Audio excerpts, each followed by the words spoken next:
afternoon, everyone. You're watching the Mayday Network. I'm Michelle Kinney. I'm here with my friend, my co-host, Julie Roginsky. You're watching the Daily Dispatch, where we bring you some of today's most important stories. And one of those stories today, actually, it happened yesterday. There's a whistleblower who worked for ICE who came forward and testified before Congress yesterday, alleging that ICE, well, as we know already, right? ICE had how many months of training was it? 5, 6 months, something like that, which they rolled back to. Yeah. Was it even 47. longer than that?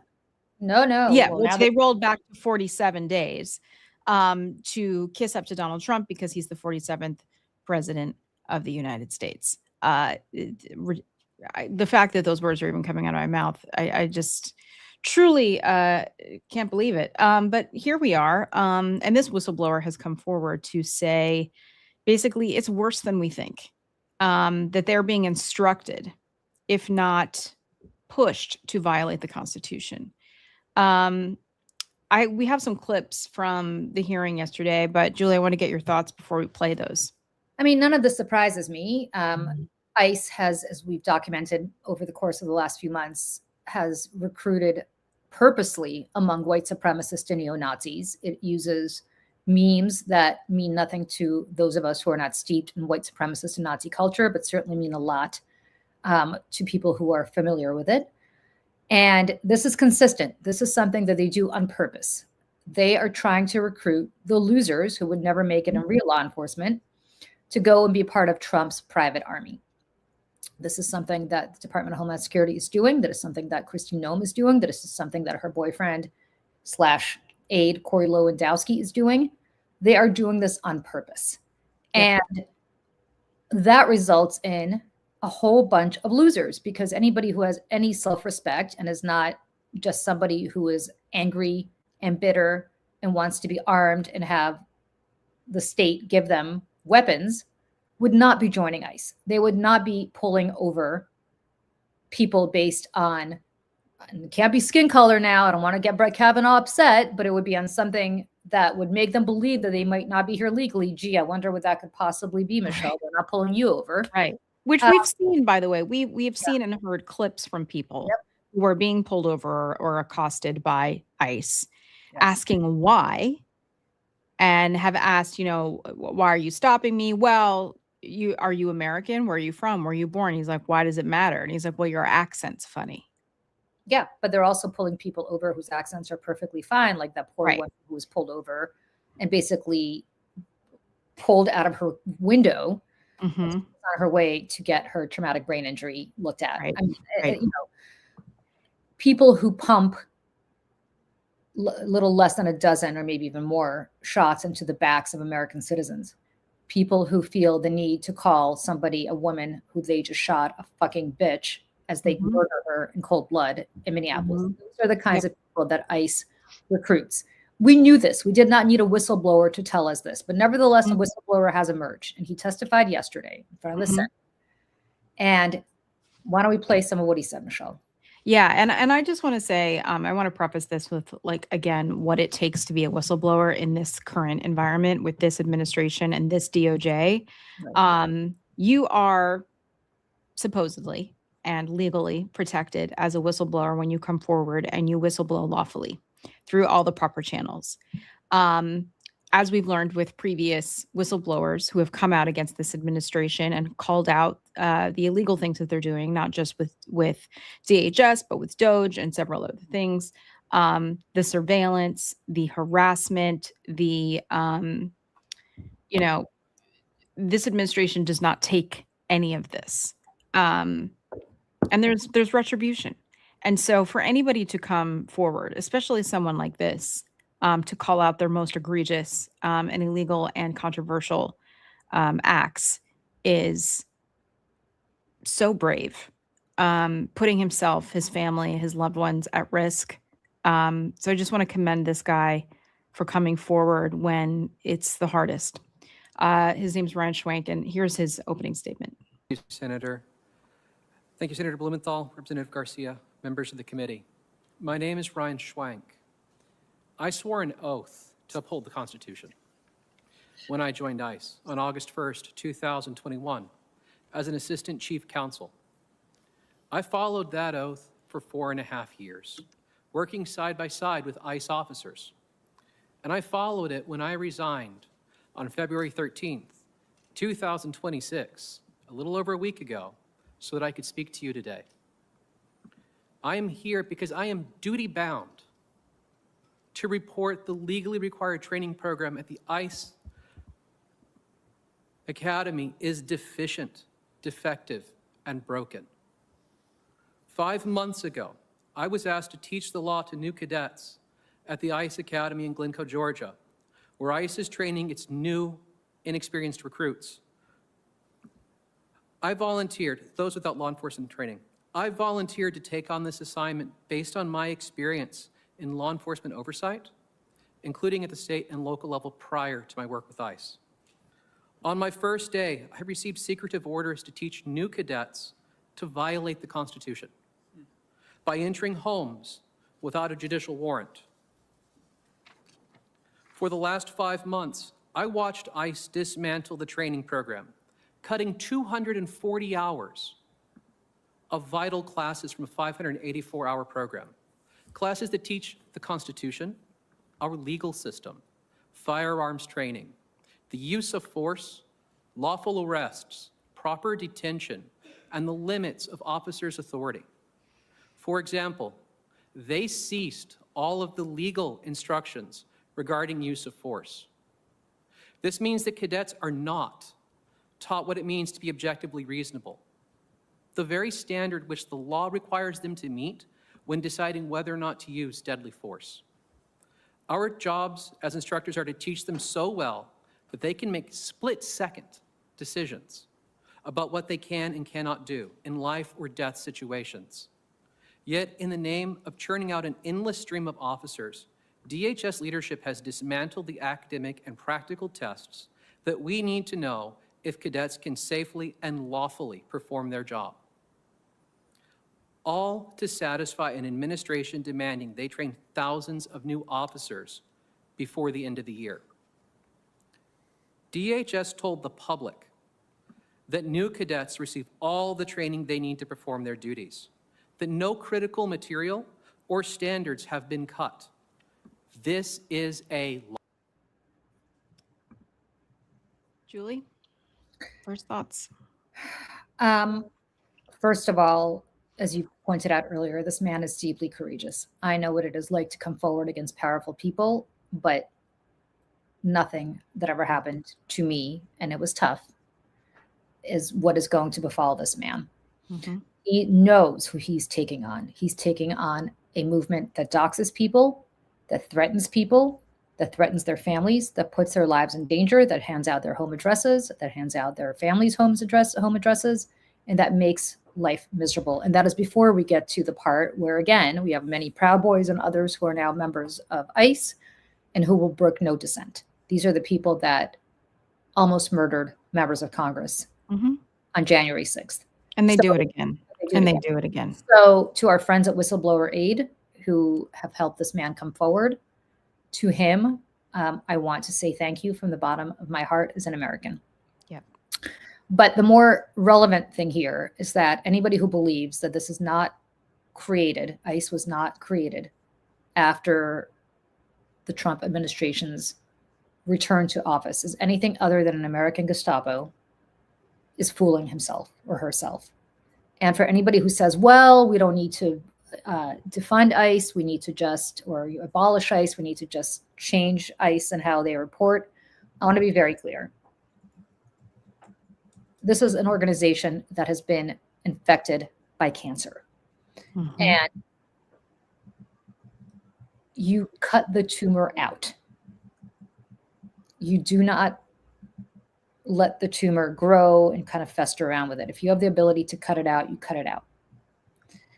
And the only way to do that is to abolish ICE. All the Democrats who are worried about, well, this is like abolishing, the police, and we can't say that, and we can't talk about that. It's not the same, guys. It's not the same. It is not the same. It is not the same. The NYPD, where you and I live, Michelle, not not been affected from top to bottom by neo-Nazis. They have not specifically been told to train less about civil rights and protecting the rights of both Americans and people who are not American who are here in this country. In fact, the opposite. Mm-hmm. So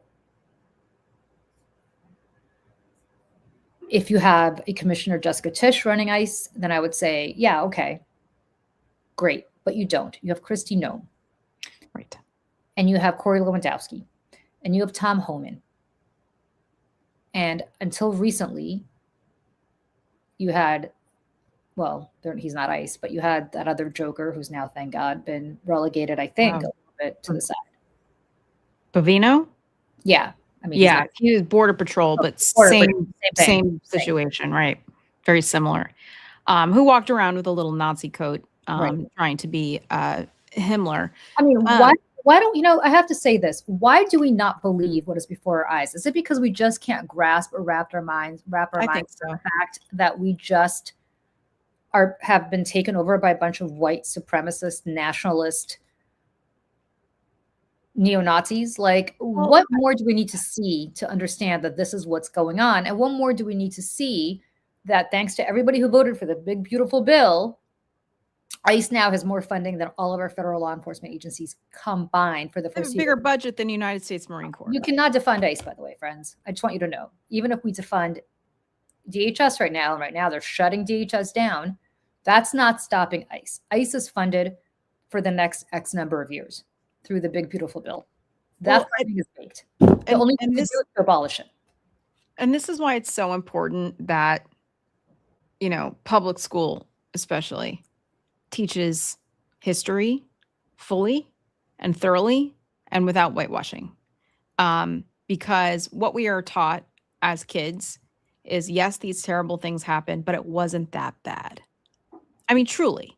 I mean, we're told, oh, it was bad. We had Trail of Tears and, you know, slavery and, you know, civil rights, all these things, Jim Crow, bad, bad, bad. But we're never really told the human stories of these American atrocities. We're never really told in a truthful light that the people who were carrying these things out or went about them or supported them or enabled them or just stayed silent were just people like you and me. And I think that we have a tendency to sort of create these cartoonish sort of boogeymen as the people who do these things throughout history. But they're not. And I have to wonder if that plays a part here in the American disbelief that this is happening. The American disbelief that we could allow something like this to happen. And I think that really is also reflected in the fact that, and yes, I know it's winter, but like where is everybody? Where is everybody? I think that the shining example of what is required day in, day out, look no further than the people of Minneapolis, who have shown up not just for themselves and their neighbors, but for this country. And they continue to every single day because, again, our media is failing us in telling the story of what is going on there. Like, it is not much better than it was 3-4 weeks ago. So I think people are distracted. I think people are struggling. People can't be bothered. And it's a classic tale of, well, it's not happening to me. It's not happening to me. What do I care? These people are criminals. These people are illegal. I would argue the majority of people in this country really don't know the granular truth of what's happening here. And I don't know what it's going to take for people to wake up and realize that, babes, you're next. Yeah. And I have to say this. I wrote a column the other day about a nurse who was Austrian back during World War II. She came to nursing late. She was 39 when she became a nurse. Mm-hmm. She came from a town in Austria. Hitler came to power. The Anschluss happened in 1938. All of a sudden, she was a member of the Third Reich. And during the war, she was sent to Poland, as people were, right, to help with the war effort on the German side. While she was in Poland, she treated 2 people who had typhus, who were from Auschwitz. I don't know exactly how they ended up being treated by her and why they were outside of Auschwitz to be treated, but nevertheless, in their delirium while they had typhus, they talked about what happened at Auschwitz. When they came to their senses, because they had typhoid fever, she asked them about it, and they said, you can never talk to anybody about what we said. We will all be dead if you do. Cannot talk about it, cannot talk about it, cannot discuss it. She said, okay, obviously protected them. But then she began to be curious about what the hell was going on in Auschwitz. And what ended up happening was that she proceeded to then ask for a transfer to Auschwitz. And everybody said, you're nuts, you're crazy. And she went to Krakow to actually ask to be transferred there. People thought she was asking to be transferred there because she was such a messianic National Socialist, such a messianic Nazi. Nobody bothered. Like, let me in, got to see it for myself, kind of thing. Right? Never bothered to check whether she was actually a member of the Nazi Party. She was not. But they thought that she wanted to go there because she was just so committed to Nazism. She ends up going to Auschwitz, and she ends up being the head nurse for the SS infirmary. So, of course, they had different infirmaries for SS versus obviously for Jews and other prisoners. Her name, by the way, is Maria Stromberger. So she ends up getting to Auschwitz, and an SS commander there warned her that she would die if she ever spoke about anything she witnessed at Auschwitz. That was the first thing she was told. She was so disturbed by this, she almost left on the spot, but she decided to stay. She reported directly to Edward Wirtz, who's the sadistic chief SS doctor at Auschwitz-Birkenau. Mengele worked for him. He was the chief doctor who did all the experiments and obviously all the awful stuff that happened. Long story short, she listened to the prisoners who passed through the infirmary. She noticed the smoke emanating from the crematoria. She noticed the soldiers who were standing on the roof of the gas chambers, pumping Zyklon B into the showers. She noticed the abject cruelty of her colleagues.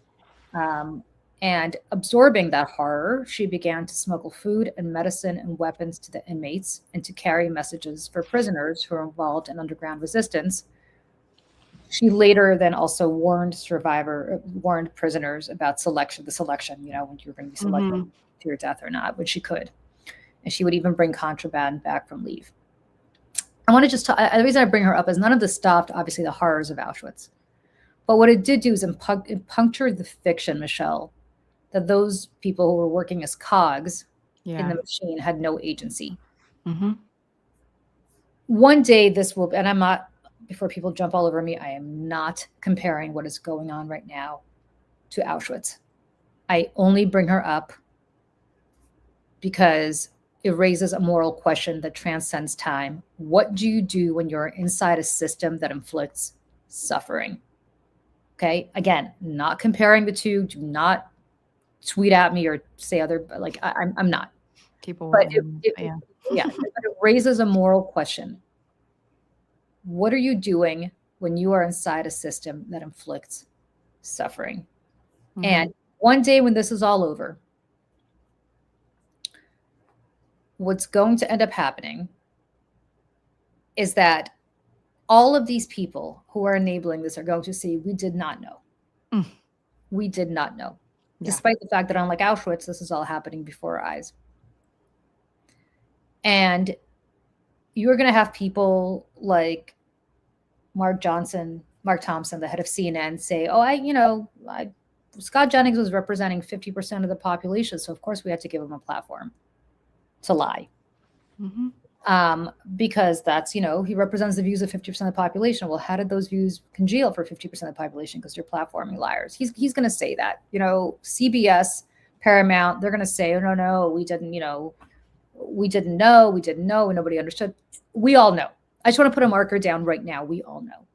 the same way Maria Stromberger knew. And so when all these Nazis afterwards said, we were just following orders, we didn't really know, we were just, we were given orders.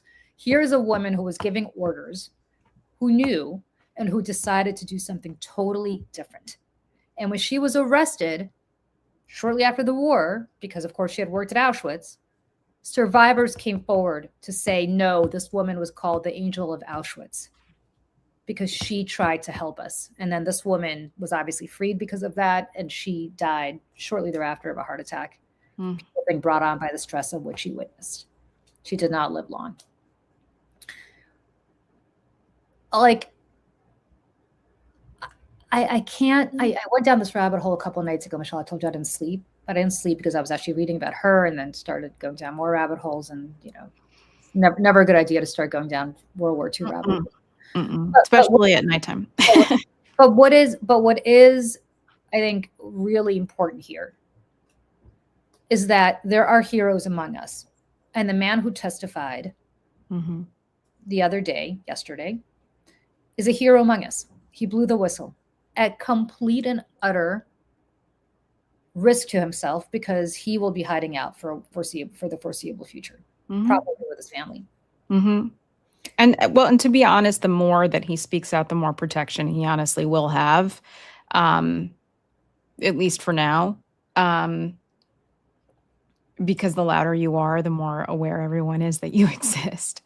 And I know that you're not making a comparison to what is happening now to what happened then, right?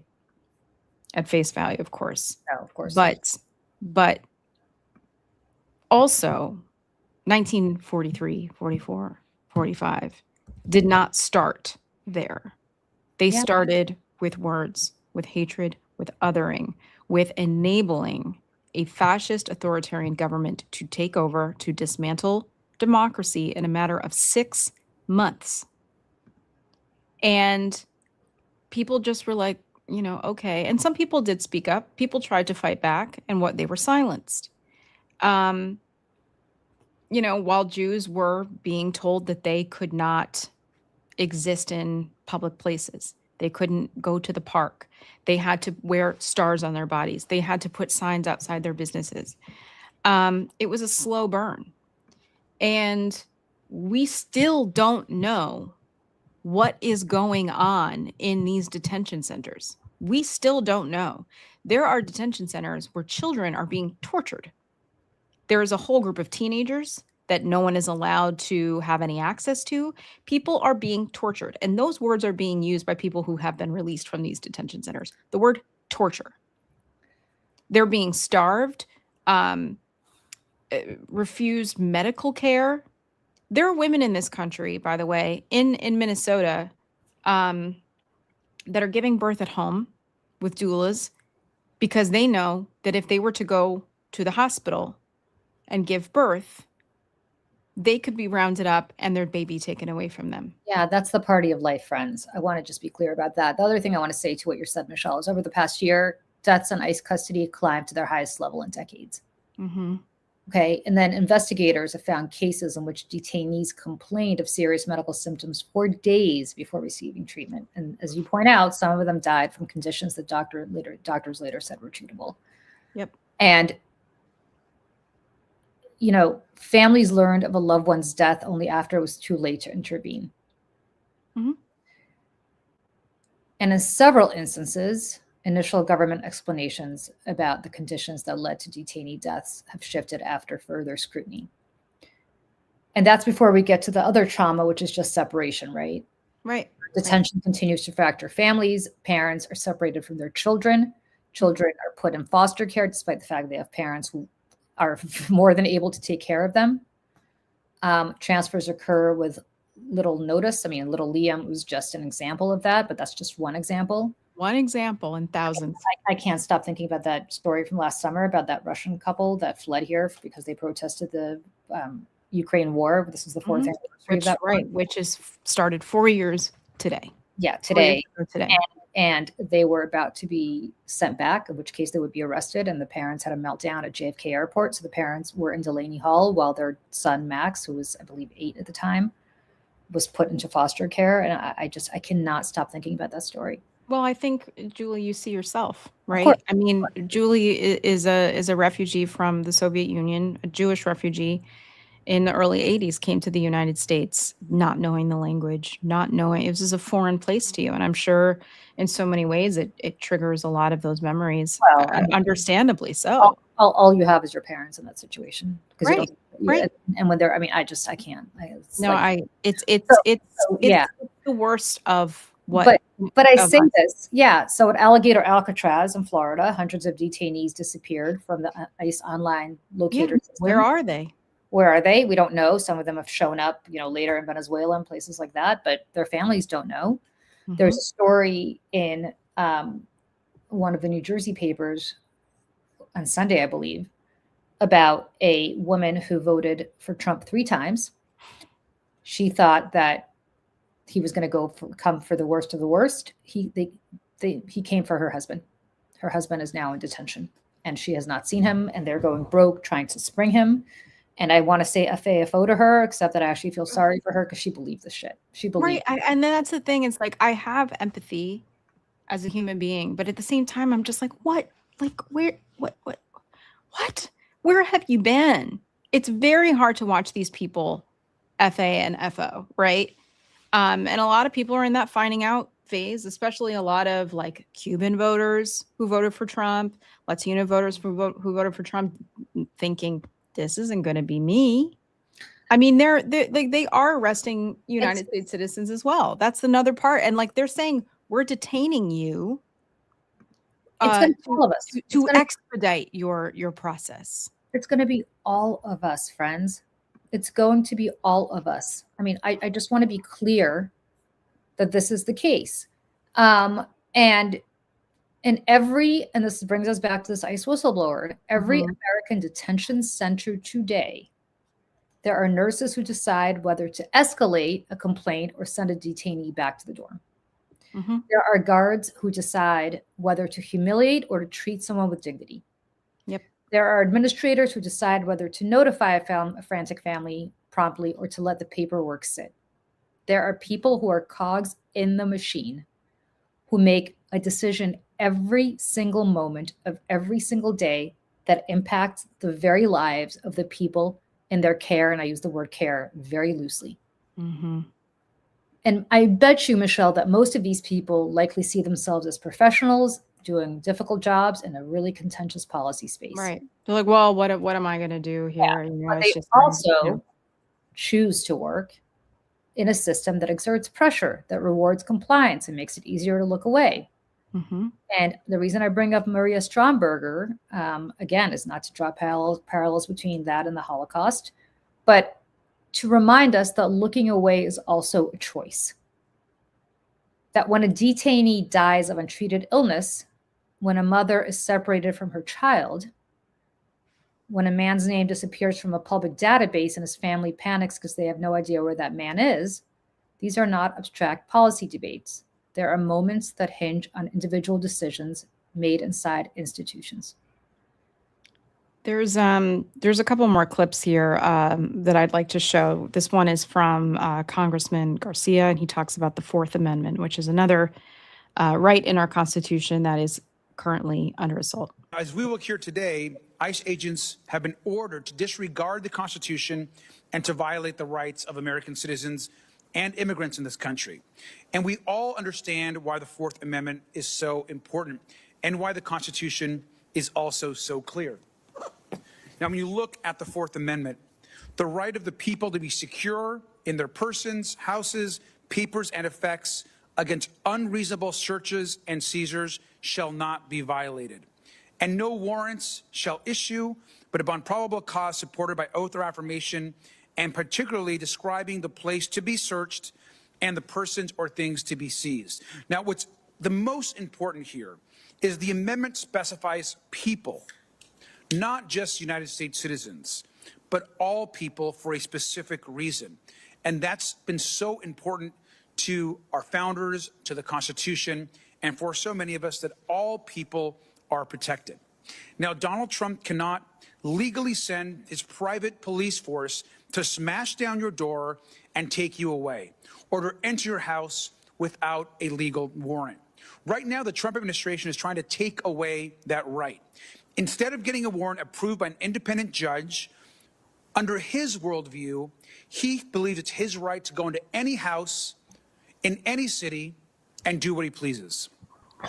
ICE wants to write its own permission slip without a judge, to break down your door and to violate your rights. And this should terrify everyone. The same people overseeing and spreading violence and chaos right now are avoiding the Constitution, are breaking down doors, are causing harm, and in some cases, even back in my home state of California, we've seen video footage of agents going to homes without warrants and terrorizing communities. Now, oversight, of course, is critical, and the administration knows that they are being watched carefully. We're forcing them every single day to.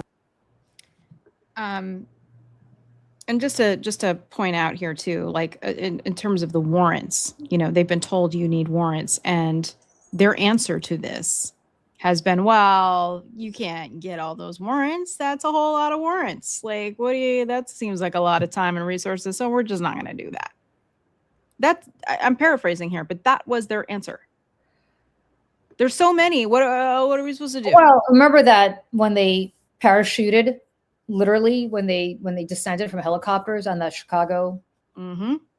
They had Black Hawk helicopters. Yeah. And a little girl and her mom had to run and knock on their neighbor's door, whom they did not know, to say, please shelter us. And they hid under the bed.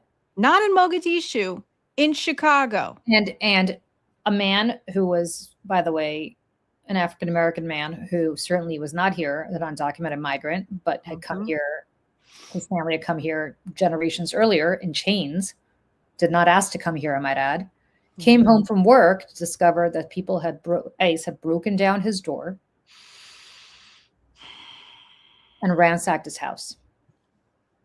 Is that the Fourth Amendment? Did they get a warrant to do that to him? Of course not. And like, what are you going to do? Okay, call the police, and then they're going to what? I mean, that's the other thing. They can't do anything. They can't do anything. Can't, because the police has to be subservient to ICE. I mean, if any one of us got pulled over today by a guy wearing an ICE vest in front of the cops and dragged out of our car and thrown into the back of theirs, the police could not do anything. And by the way, good luck trying to figure out if that person's really ICE. Right. And for any reason, there doesn't even need to be a reason. And, I got to give it to Congressman Garcia for this prop he brought to the floor. It was a giant photo of Stephen Miller's bald head, to remind everyone who one of the masterminds behind all of this is. This is Stephen Miller's childhood wish, is to round up brown people, lock them up. And in a lot of ways, I look at Stephen Miller as a useful idiot to the regime, because he is a Jewish man and the great-grandchild of refugees. Obviously, yes, he should know better, but what he doesn't understand is this movement hates him too. And they will come for you too. And the irony is not lost, at least on me. These headlines, it's ICE chief lied to Congress about training. That should send a chill down everyone's spine. Because when you lie to Congress, you're referred for prosecution, you're referred to the Justice Department. The Justice Department isn't going to do anything. Friends, when the Democrats retake the White House, and if we have fair and free elections, they will in 2029. I want everybody to take a deep breath here.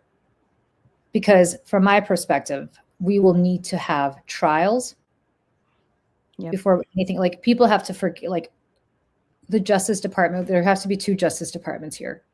One that is going to focus just on trials, and one that is going to focus on actually doing the work of the people. Yeah.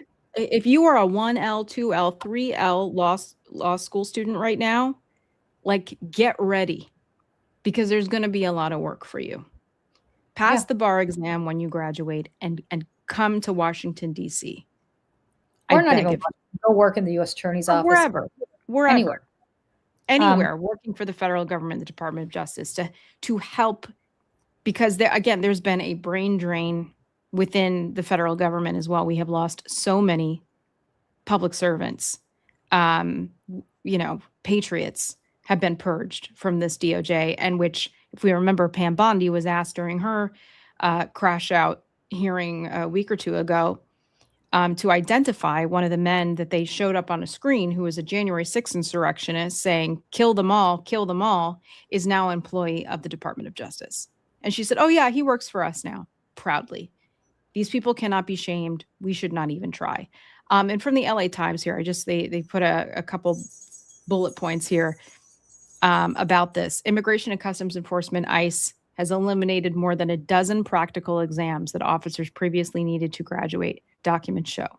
The training reductions come as ICE plans to add more than 4,000 new enforcement officers in the current fiscal year. And I just want to play this other clip from Senator Blumenthal here. Through the memo that Acting Director Lyons, or rather in September, the memo dates from May, and it was used for hundreds of agents who now are on the streets and in our neighborhoods. Nowhere on this memo is there anything that would let you know that this is an official policy of the agency.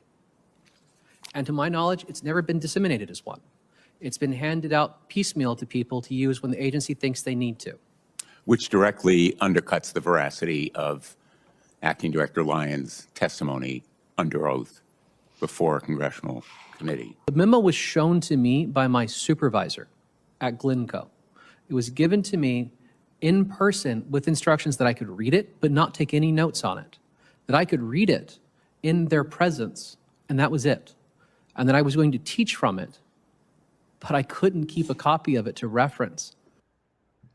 I just want to remind people that if the MAGA movement, if this regime was so successful in their endeavors, they wouldn't have to do all this. They're doing all of this because it's so deeply unpopular. Donald Trump's approval rating is the lowest that it ever has been for him going into a State of the Union address. I think it's at like 36%. The majority of Americans are disapproving of the tariffs, of ICE tactics. And so they're doubling and tripling down here. And I just want to say again, and Julie mentioned this at the top of the show, this whistleblower, Ryan Schwank, is his bravery is enabled by an organization called Whistleblower Aid. Some of the people that were sitting behind him, I know them. I know them personally. They are incredible people who have done amazing work, who have been whistleblowers themselves. And that is why they dedicate their time, their resources to Whistleblower Aid, because they know what it's like. These are amazing people. And, I have been through some things with them myself, and they are just incredible people. I actually texted a couple of them this morning after watching these clips, thanking them for the work that they do. So I know that people are asking for your money all the time, but I cannot think of anywhere of a 501c3, other than Julie's, of course, that deserves your money, whether it's $5 or whatever, because your money is helping these people get through this very, very difficult and brave, courageous act of blowing the whistle on this administration. So you can support Whistleblower Aid if you're listening and not looking at the screen. It's whistlebloweraid.org, and you can read all about them and donate to their organization and help more whistleblowers like Ryan to come forward in the years to come. Yeah. Yeah. All right, friends. We just wanted to bring this to you because of everything that's been happening. There's just a lot. It's easy to miss things. And quite frankly, I didn't read about this until late last night, early this morning, because Julie and I were both busy yesterday as well. But going into this evening, I just some programming notes here. Julie and I are going to do some live coverage tonight of the State of the Union. I know it's like grown What's the orange man going to say? Incredibly dangerous, crazy things, I'm sure. He's probably going to speak for way too long. But we're gonna start some live coverage here on YouTube starting at 8:30 p.m. Eastern. We may or may not have some guests with us, and we don't want to lose you once the speech starts. So we're gonna keep streaming the speech right to this channel.